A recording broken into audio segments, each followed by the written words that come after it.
Chaque jour, Charles et Carole vous présentent la leçon de l'école du sabbat.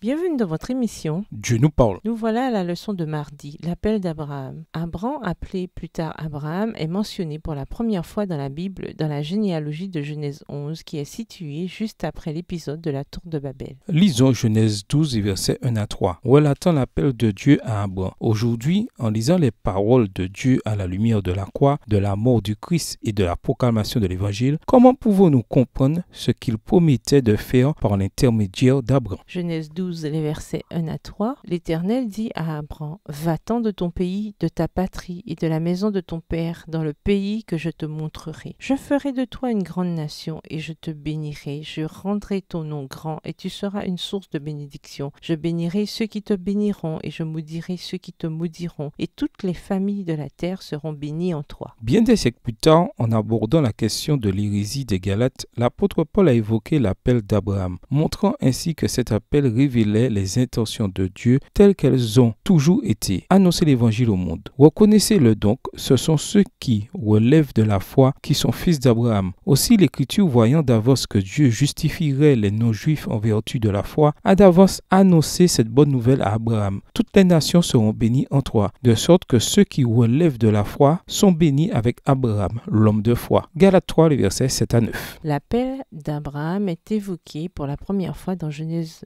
le chapitre 12. Une grande partie de la suite du livre de la Genèse relate l'histoire de ses descendants qui ont appartenu à des familles plus dysfonctionnelles les unes que les autres. Pourtant, c'est par leur intermédiaire que devait s'accomplir la promesse qui a alors atteint un point crucial avec l'appel de Moïse. Lisons dans Actes 7 et versets 20 à 36 la description de Moïse et de l'exode faite par Étienne qui mourut en martyr. Comment s'inscrit-elle dans la promesse initiale faite par Dieu à Abraham? Acte 7, les versets 20 à 36. À cette époque naquit Moïse, qui était beau aux yeux de Dieu. Il fut nourri 3 mois dans la maison de son père. Et quand il eut été exposé, la fille de Pharaon le recueillit et l'éleva comme son fils. Moïse fut instruit dans toute la sagesse des Égyptiens, et il était puissant en parole et en œuvre. Il avait 40 ans lorsqu'il lui vint dans le cœur de visiter ses frères, les fils d'Israël. Il en vit un qu'on outrageait, et prenant sa défense, il vengea celui qui était maltraité et frappa l'Égyptien. Il pensait que ses frères comprendraient que Dieu leur accordait la délivrance par sa main, mais ils ne comprirent pas. Verset 26. Le jour suivant, il parut au milieu d'eux comme ils se battaient et il les exhorta à la paix. Homme, dit-il, pourquoi vous maltraitez-vous l'un l'autre? Mais celui qui maltraitait son prochain le repoussa en disant, qui t'a établi chef de juge sur nous? Veux-tu me tuer comme tu as tué l'Égyptien? À cette parole, Moïse prit la fuite et il alla séjourner dans le pays de Madian, où il engendra 2 fils. 40 ans plus tard, un ange lui apparut au désert de la montagne de Sinaï dans la flamme d'un buisson en feu. Verset 31. Moïse, voyant cela, fut étonné de cette apparition, et comme il s'approchait pour examiner, la voix du Seigneur se fit entendre. Je suis le Dieu de tes pères, le Dieu d'Abraham, d'Isaac et de Jacob. Et Moïse, tout tremblant, nous est regardé. Le Seigneur lui dit, ôte tes souliers de tes pieds, car le lieu sur lequel tu te tiens est une terre sainte. J'ai vu la souffrance de mon peuple qui est en Égypte. J'ai entendu ses gémissements, et je suis descendu pour le délivrer. Maintenant, va et je t'enverrai en Égypte. Ce Moïse qu'ils avaient renié en disant « Qui t'a établi chef et juge ?» c'est lui que Dieu envoya comme chef et comme libérateur avec l'aide de l'ange qui lui était apparu dans le buisson. C'est lui qui les fit sortir d'Égypte en opérant des prodiges et des miracles au pays d'Égypte, au sein de la mer Rouge et au désert pendant 40 ans. Dans un monde caractérisé par l'ignorance, la confusion et la méconnaissance de la vérité, les choses n'ont pas beaucoup changé en plus de 3000 ans, n'est-ce pas? Le Seigneur a appelé un peuple, son peuple, la descendance d'Abraham, à sortir d'Égypte. En lui, il a non seulement cherché à préserver la connaissance de la vérité, c'est-à-dire la connaissance de lui, Yahvé, et du plan de salut, mais aussi à faire en sorte que le monde entier puisse apprendre à le connaître. Aujourd'hui, comment les adventistes du 7e jour se situent-ils par rapport au reste du monde? Autrement dit, quel parallèle existe-t-il entre le peuple que nous formons et le peuple d'Israël du temps de la Bible? Plus important encore, quelle responsabilité ces parallèles font-ils peser sur chacun d'entre nous individuellement? Au revoir. Et à demain si Dieu veut.